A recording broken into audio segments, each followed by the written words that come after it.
The National Weather Service in Denver, Colorado has issued a severe thunderstorm warning for southwestern Weld County in northeastern Colorado, northwestern Adams County in northeastern Colorado, until 2:00 p.m.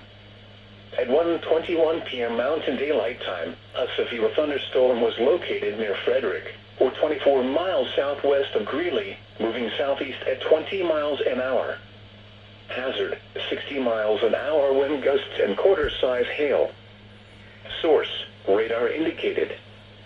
Impact, expects damage to roofs, siding, and trees. Hail damage to vehicles is expected. Locations impacted include northeastern Thornton, Brighton, Firestone, Frederick, Fort Lupton, Tacoma, and Todd Creek.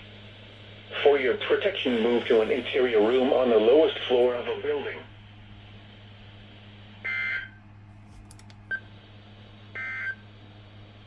This is NOAA All Hazards Radio.